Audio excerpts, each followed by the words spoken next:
इस Sasuke dead इन Boruto, क्योंकि chapter 81 में बंदे का कहीं जिक्र तक नहीं हुआ। तो क्या अब ये कोल्ड गाय जिससे एक टाइम पे 5 कागे तक डर जाते थे, क्या अब हम इसे दोबारा कभी नहीं देख पाएंगे? और अगर सास्के जिंदा है तो ऐसा क्या हुआ होगा कि उसने अपना क्लोक और स्वॉर्ड दोनों ही बोरुटो को दे दिया? तो आई नो कि तुम्हारे मन में भी चैप्टर 81 पढ़ने के बाद यही सब क्वेश्चन चल रहे होंगे। तो सास्के को लेकर है मेरे पास कुछ थ्योरीज, जो कि सही है या गलत आई डोंट नो, बट काफी ज्यादा इंटरेस्टिंग है। तो वीडियो को लास्ट तक जरूर देखना, क्योंकि लास्ट में मैंने इन फेक थ्योरीज को एक्सपोज किया है। And if you are new on this channel तो एक बार इस चैनल को चेकआउट जरूर करना। एंड लास्ट वीडियो पे सपोर्ट दिखाने के लिए thank you so much. So I have 3 theories, जिनमें से 2 थ्योरीज तो वो है जो अभी ट्विटर, रेडिट एंड यूट्यूब पे सास्के को लेकर चल रही है, and the third one is my own theory. And तुम भी अपनी अपनी थ्योरीज कमेंट में जरूर बताना। तो स्टार्ट करते हैं थ्योरी नंबर 1 से। तो बोरुटो 2 ब्लू वोर्टेक्स चैप्टर 1, जो कि चैप्टर 81 ही है, उसमें तुमने एक चीज जरूर नोटिस करी होगी। जब कोड बोलता है कि मैं बोरुटो को ढूंढ रहा हूँ, तो सारादा बोलती है कि उसे विलेज छोड़े हुए 3 साल हो गए हैं। बट फिर कोड बताता है कि उसे बोरुटो को ढूंढते हुए ऑलमोस्ट 2 साल हो चुके हैं। तो अब मेरी बात ध्यान से सुनो।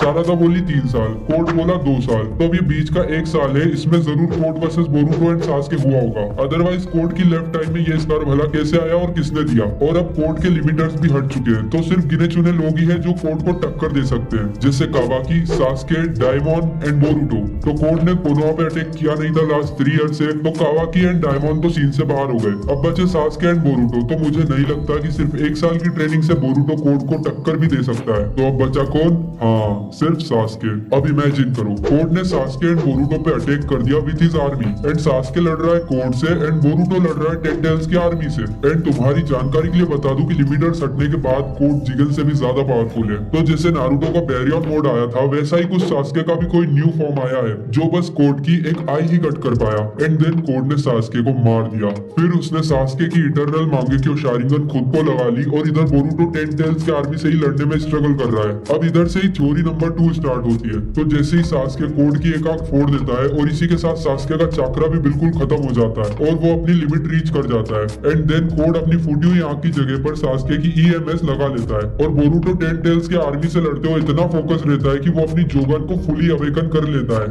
और ये देख के कोड वहां से भाग जाता है अपने क्लो मार्क्स के जरिए, क्योंकि अब उसकी भी हालत ठीक नहीं है सास्के से लड़ते लड़ते। और फिर बोरुटो सास्के को एक दूसरी डायमेंशन में छोड़ आता है अपने जोगन की हेल्प से, जहाँ पे स्पेस टाइम बहुत स्लो हो, जिससे बोरुटो सास्के को बचाने के लिए कुछ कर सके। और वहाँ पे सास्के बोरुटो को अपना क्लोक और स्वॉर्ड देता है। एंड पर्सनली बताऊं तो मैंने इससे ज्यादा घटिया थ्योरी अपनी जिंदगी में नहीं सुनी। एक बार को फर्स्ट थ्योरी भले ही सही हो सकती है, बट सेकंड थ्योरी तो बिल्कुल भी नहीं, क्योंकि ये थ्योरी कोई सेंस ही नहीं बनाती यार। Now time for theory number 3। But इस थ्योरी से पहले कुछ बात करते हैं। सबसे पहले तो इस वॉकिंग एल के बारे में। मतलब भाई, मैंने जितने भी एनीमे देखे हैं उनमें से इससे ज्यादा चूतिया कैरेक्टर आज तक नहीं देखा। पहले तो ये इश्की की विल को कैरी ऑन नहीं कर पाया, एइडा को एक भी बार इंप्रेस तक नहीं कर पाया, उल्टा डेमोन से पिट के बेइज्जती करा ली खुद की। और जिस आर्क का नाम इसी के नाम पे था, उसमें ही कावाकी एंड बोरुशिकी ने इसे बहुत गंदा फेल दिया। इसको रिवेंज लेना था कावाकी से, और ये चूतिया रिवेंज ले रहा है बोरुटो से, और वो भी नहीं कर पाया, उल्टा बोरुटो के पैरों के नीचे ही आ गया। भाई कसम से बहुत चोमू कैरेक्टर है ये। अब मैं तुमसे बहुत लॉजिकली बात करूंगा, क्योंकि थर्ड थ्योरी मैंने खुद बनाई है, और मैं चाहता हूँ कि तुम्हें सब कुछ अच्छे से समझ आए। तो पहली बात, जिन भी लोगों ने या जिन भी एनिमे ट्यूबर्स ने ये पहली और दूसरी थ्योरी बनाई है, भाई शायद तुम लोगों ने नारुतो ही नहीं देखा इन द फर्स्ट प्लेस। क्योंकि अगर तुम नारुतो देखे होते तो तुम्हें पता होता कि Naruto and Sasuke both are legends of Konoha,